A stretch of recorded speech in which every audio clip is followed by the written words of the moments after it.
If anyone, would call out in the seclusion of a cove, or on the banks of a river pure, or yet from the peak of a mountain high, Lycia would hearken and respond, as would Troy and Phrygia and Cilicia and even Pamphylia, all in unison, as if through a single throat. This is Anatolia. We are Anatolia.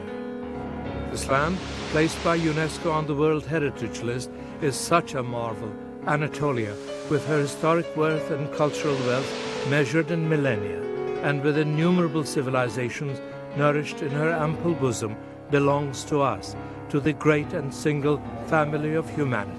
Now UNESCO, hand in hand with Turkey, conserves this heritage of matchless wealth, to conserve Anatolia, the fertile soil that gave birth to gods and myths. Anatolia, her countless works of art and architecture, breathing life into arts and sciences. Anatolia, with her unending quest for peace and liberty. What is now placed under conservation is not simply a collection of historic and cultural treasures, but also universal values, passion for freedom, a philosophy of fraternity and peace which blossomed in this land. From that particular angle, Istanbul is typical of Anatolia, this ancient cradle of countless civilizations. Constantinople, capital of Rome. Byzantium, capital of the Eastern Roman Empire. Asitane, capital of the Ottoman Empire. And Istanbul, the metropolis of the Turkish Republic, a global city, a tapestry of numerous cultures. Istanbul was placed under conservation in 1983 by the initiative of the Turkish Ministry of Culture, and following a new conservation campaign started in 1998, has now become almost totally a conservation site of UNESCO. Istanbul, with the Dolmabahce Palace, which even in the Republican era maintained a vigorous existence as the last residence of Atatürk. Tophane Mosque, the Genoese Tower of Christ at Galata, and with the humble civilian architecture of her boroughs still throbbing with life.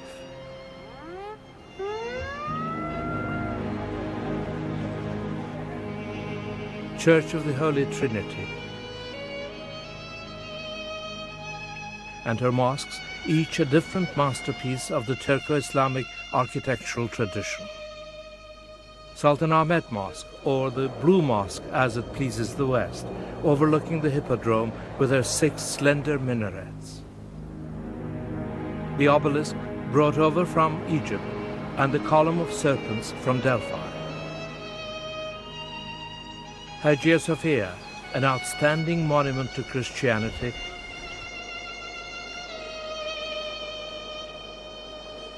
and with her unrivaled tiles. Houses and streets restored in line with the precepts of old Ottoman architecture.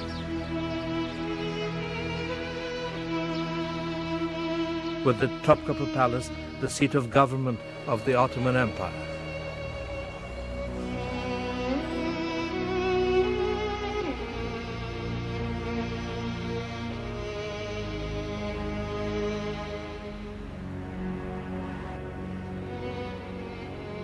Walls of Theodosius II, 7 kilometers in length.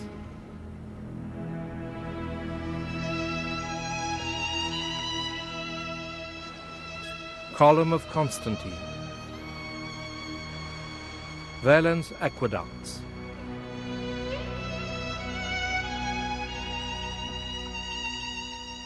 Mosque of Suleiman, the magnum opus of Sinan, the imperial architect, overlooking the Golden Horn.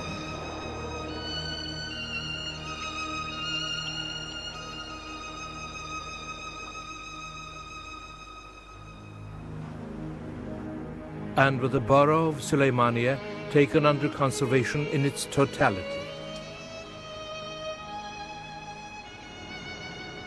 Pantocrator Church, or the Zerek Mosque as it is presently called.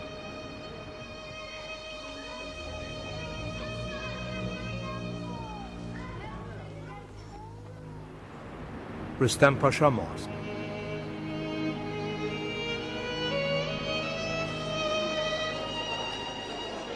covered bazaar, the first ever mega mall of the world.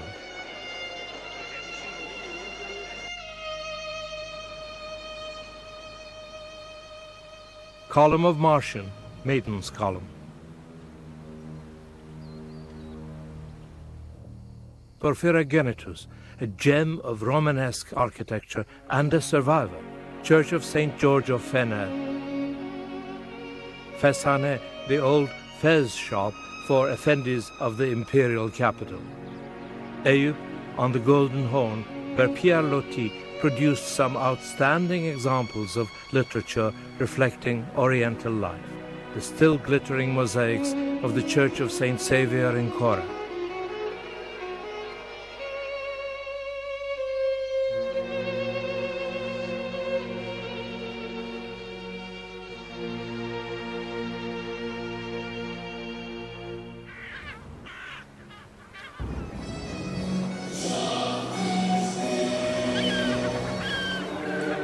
Timeless tunes echoing in the domes of Egeirene, where the sun rises above the belfries of the churches and the minarets of the mosques in the morning, and in the evening sets into the serene waters of Marmara, laced with threads of copper and silver and gold, bringing together again all those civilizations nurtured in her ample bosom.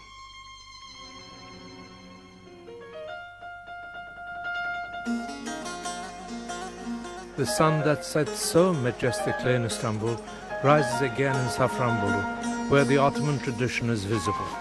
The sun illuminates the Ottoman treasures and sheds her golden rays on the remnants of previous cultures, that of Gargos from the 3rd millennium BC, Hittites, the Doric, Sumerians, Lydians, Hellenes, Pontics, Romans, Seljuks.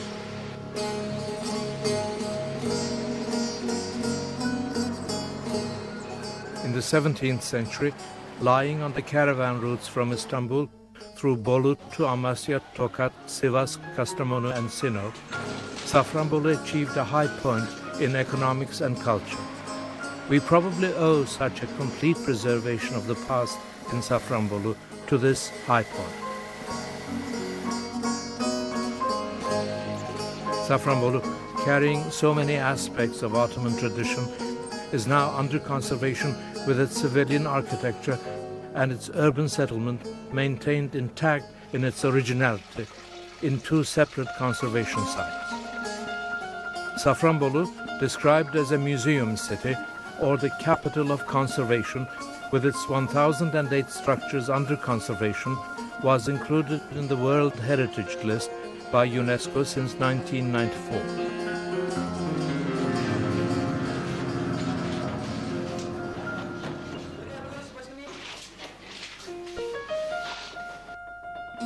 Safranbolu houses, distinguished as architectural works of 5 facades, display special features in their style and woodwork. They stand apart in terms of urban planning. Safranbolu houses are friendly to neighbors, to the piazza and the marketplace, to nature and man himself.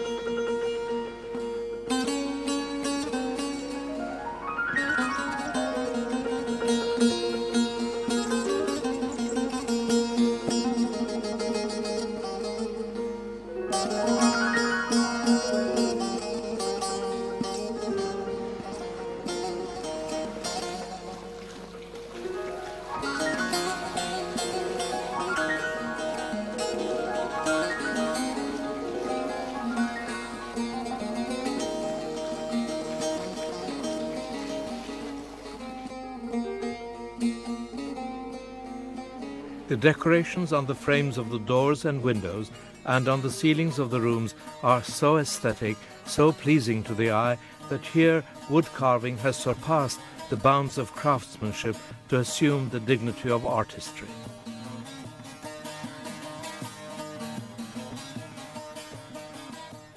Safranbolu is one of those rare places named after a plant.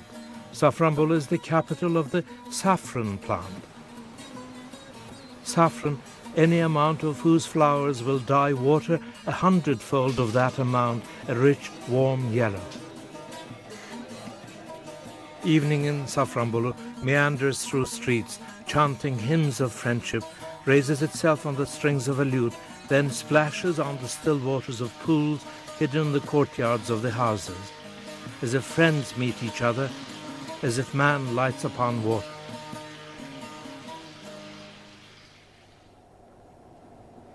The people of Safranbolu finally quench their thirst. Architects expose all 5 facades to the sun and the piazzas to fraternal living, recognize that civilizations preceding them on this land ran for water and grabbed at the sun just as they did, at times on horseback. As the city of Hattusha was decimated by hunger, god Shiu delivered it to Halmasuit, the goddess of throne, and declared, "I have taken it by force one night and have sown wild grass where it used to stand. Whoever succeeds me as king and rebuilds Hattusha, let him be damned by the god of thunder." This is the poetry of the archaic city called Hattusha, this melodious ode that captivates the visitor on the outer reaches of the upper city at the Sphinx Gate and accompanies him down the steps to the Yerkapı and through the tunnel to the lower city.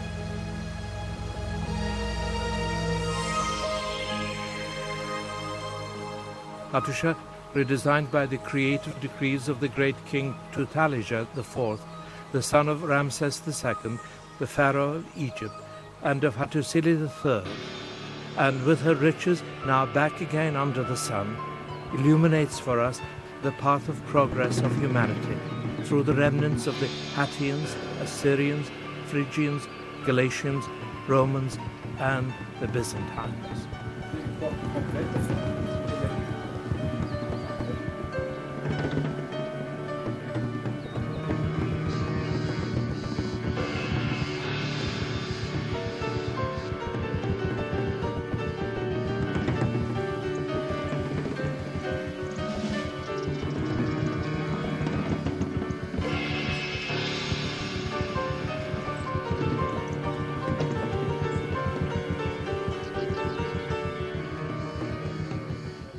The reliefs of Yazılıkaya convey Hittite masterpieces to our day.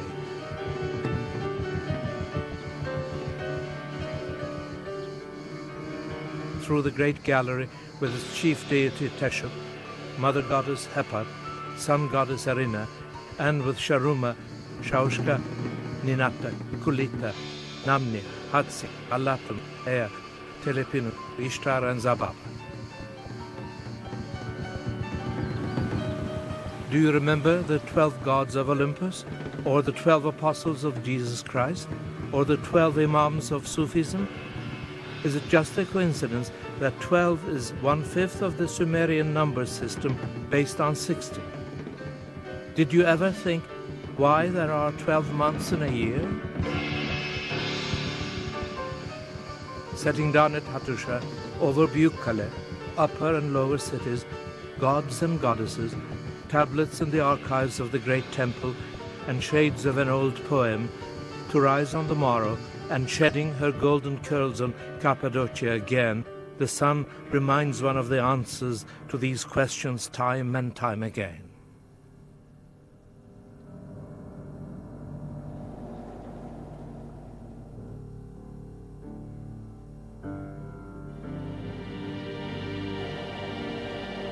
In Cappadocia, the sun will rise again over the dark church, Tokalı and Elmalı, El Nazar, St. Barbara, and the hidden church.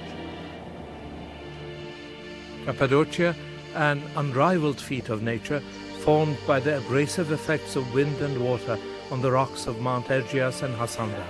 It imparts an identity of its own, integrates man and nature.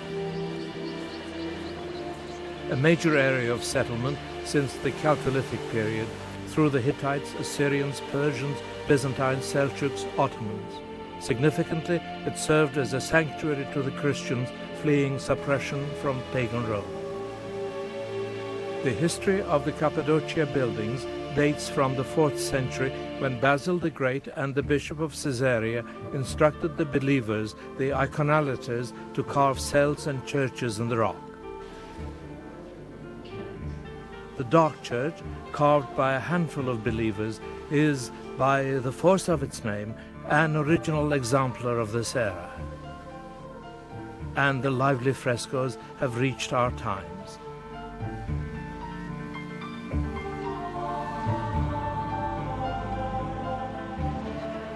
Above all, Cappadocia is a reflection of human aesthetics and the majesty of patience and resilience.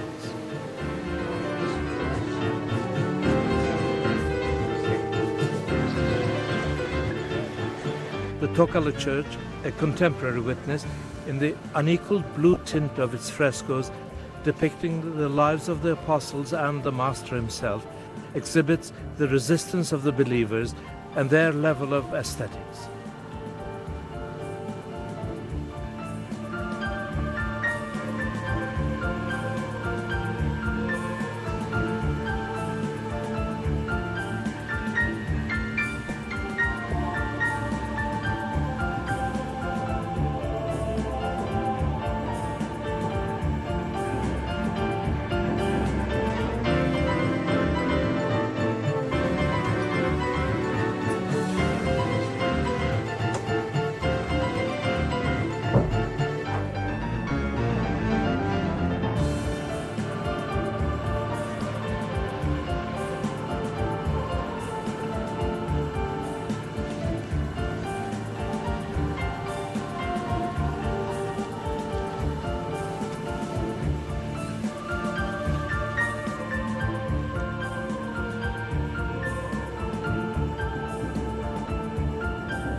This aesthetic level, this majesty, confronts the visitor again in the underground settlements.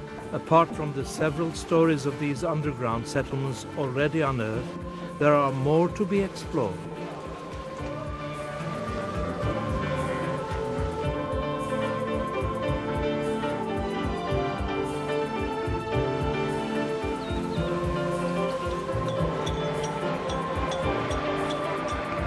The echoes of the quality of stone craftsmanship bequeathed by the believers are today rejuvenated in contemporary civilian architecture.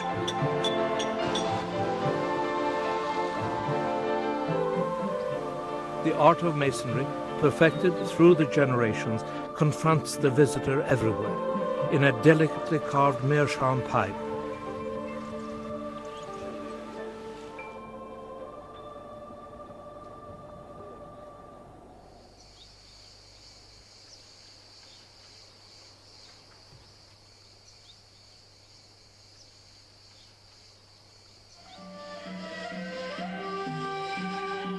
In the old caravanserai Saruhan, whose walls echo the tunes of the reed flute.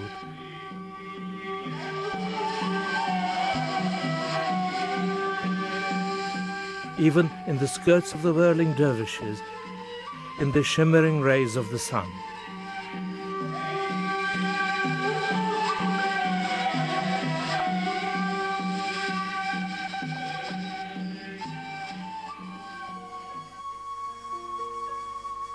The sun, the eternal mother, her golden rays partitioned equally amongst all the siblings, now fall at Divri Sivas over the madrasas, libraries and hospitals and on the great mosque, which is a masterpiece of masonry craftsmanship. That great mosque, designed by Hürrem Shah of Ahlat, built in 1288, with the monumental character of its structure, stands out with its hexagonal dome and delicate masonry. It stands apart with its doors which reflect three different decorative styles: Gothic, Proto-Baroque and Rumi. As with the doors and the decorations inside the dome, every pillar, every capital, every stylobate reflects a different architectural and decorative style.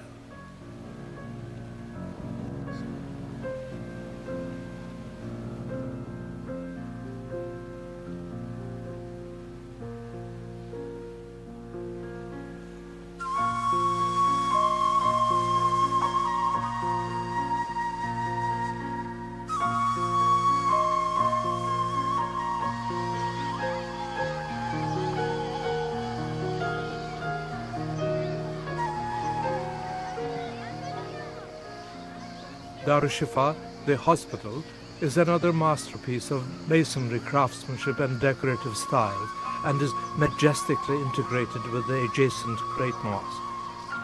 Darüşşifa, where patients were treated with the soothing sounds of flowing water, has unequaled characteristics.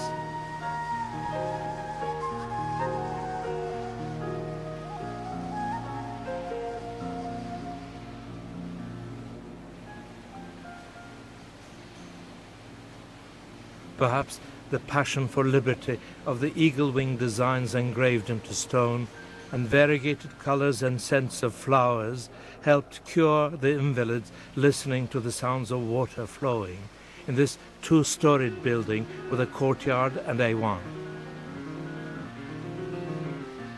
The secret is known by the stones of the Great Mosque and the Darüşşifa, the craftsmanship reflected upon our contemporary civilian architecture. If we learn to see rather than merely look, and can preserve these works for posterity, maybe we ourselves, maybe our children will be privy to it as well.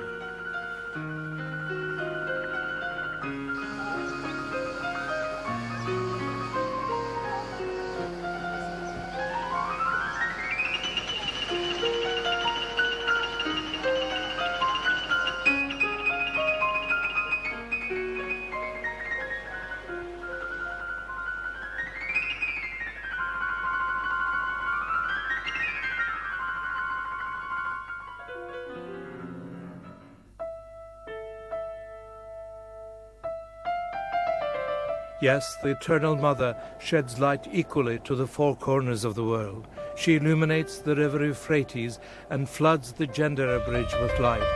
It is the turn of Mount Nemrut. Sunrise at Nemrut is different. Sunrise at Nemrut is primus inter pares. Mount Nemrut, first discovered in 1883 by Osman Hamdi Bey, Turkish painter and curator, and a team of German archaeologists. Excavations were started in 1938 by Karl Dörner through the work done by Sabahattin Eyüboğlu, and continued later by the American archaeologist Theresa Goel. As a result, many significant works of art were discovered. The tumulus of Mount Nemrut, acclaimed as the eighth wonder of the world, a product of the Commagene civilization dating from the 1st century BC. With the mausoleum of King Antiochus I, the tumulus around it of stones and pebbles, the terraces and the altar of fire hewn out of rocks, the 9-meter-high statues, and the embossed stelae in the Greco-Persian style, it constitutes a monument of divine majesty. Unfortunately, the secret of the tumulus remains unsolved.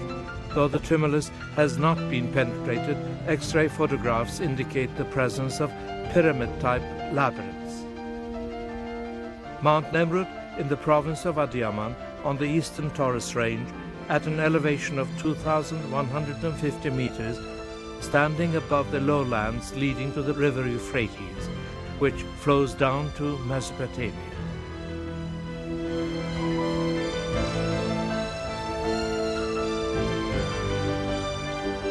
The settlement of Eski Kahta and the fortress of Kahta carry the imprint of the past to the present in all its majesty.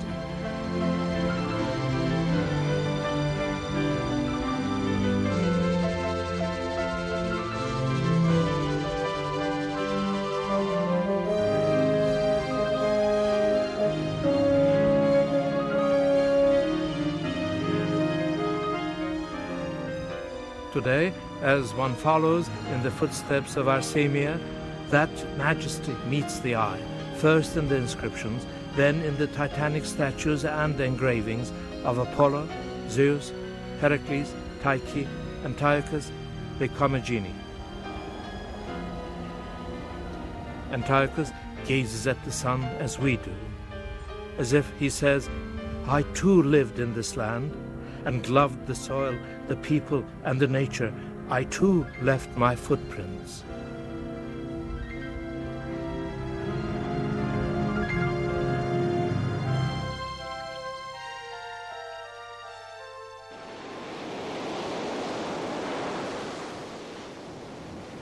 waves carry the tears of Antiochus I to the shores of Patara. Waves pick up his eyes, his legacy, and carry it over to Leto.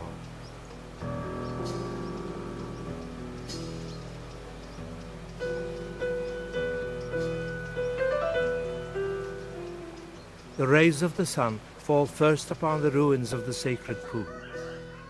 In the ruins and the stelae of the temples and the inscriptions of Apollo, of Leto, and Artemis.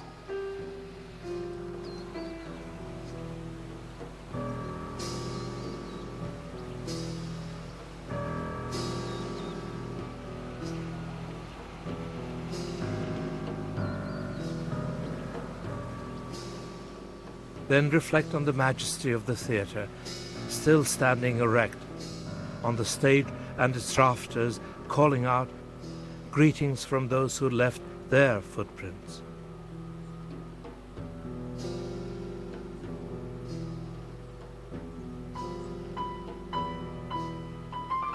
A bit further, Xanthus rises, on the mountain whose slopes are watered by the Eshan brook. Xanthus, the city of Sarpedon, whose poetry gave courage to Prince Hector of Troy. Xanthus, Lycian capital.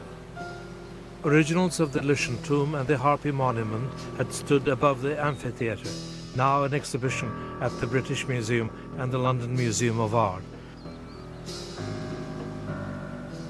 There remain in Xanthus a few ruins and mosaics, the theatre, and underground treasures waiting to be discovered. And passion for freedom which they will never share with anyone else.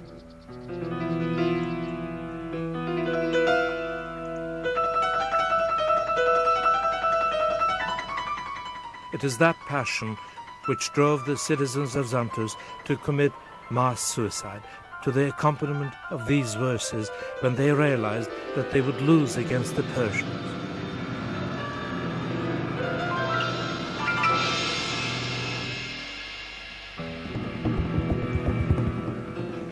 We made graves of our homes, homes of our graves.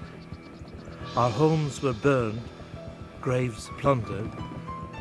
We sealed the mountaintops, burrowed into the earth, stayed underwater. We were found out, burned, mutilated. We, the people of the soil, who would rather die en masse than besmirch our mothers, our wives, and the sweet memory of our forebears. We leave behind a fire that will never die.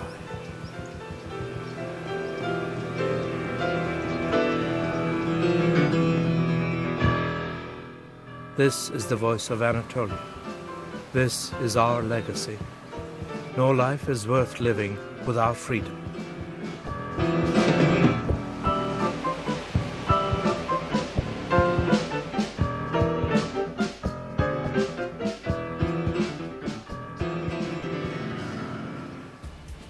The shepherdess, sick and tired of her ugliness, decides to drown herself in the waters of Hierapolis, but emerges as a queen of beauty. This is how the charm of Hierapolis and its banks of travertine, unequaled in the world, were discovered. Hierapolis, with its necropolis where everyone willed to be laid to rest. Domitian Way and Domitian Gate.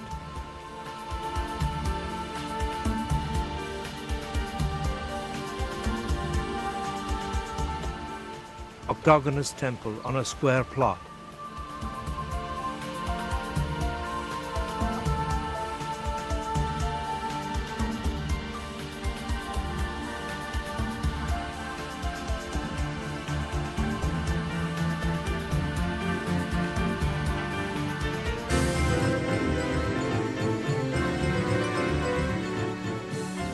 Waterworks.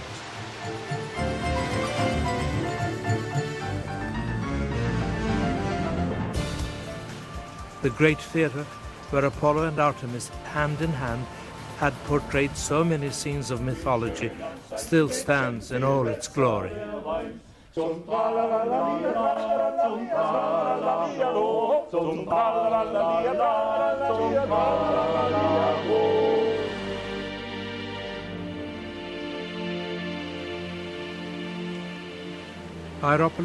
which played a major part in the dissemination of Christianity in Anatolia, is also where the Apostle Saint Philip was martyred. Designated as Saint Philip Martyrium in the 4th century AD, Hierapolis later assumed the title of the Guide of the Orient and lived its golden period from 96 to 162 AD. Coming under the sway of Byzantium in 395 AD, it became a seat of diocese. Hierapolis, foundations laid by the Phrygians, name derived from Hiera, lovely queen of Telephos, wife of the king of Pergamum in the Hellenistic age, the last city built by the Romans. Lukewarm water enriched with countless minerals meanders through the channels of an era past to form those wondrous banks of travertine. Waters of old Hierapolis provide natural therapy and comfort to the sick. Hierapolis, or Pamukkale, not content to reflect the rays of the same sun, rests them on the warm snows on its banks.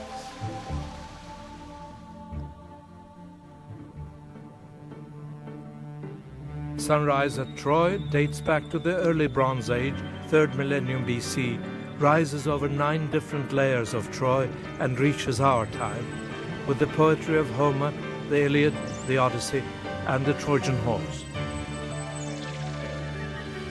According to the myths, Thetis the sea nymph and the god of the seas, Oceanus, begat themselves a daughter, Electra, and Electra was destined to marry Zeus, and to give birth to Dardanus, founder of Dardanellian or Dardane.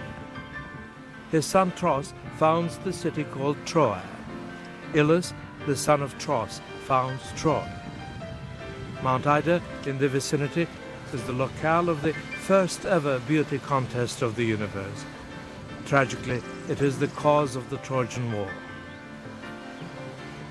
The contest is between 3 beauties, Hera, Aphrodite, and Athena.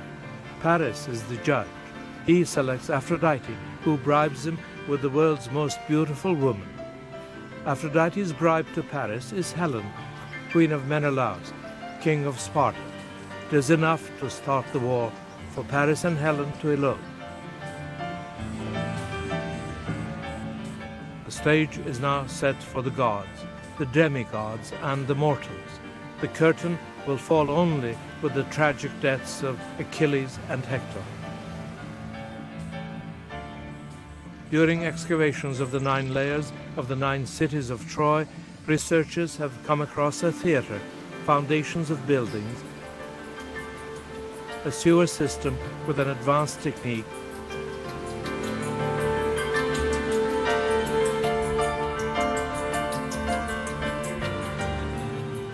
with baths and odds and ends.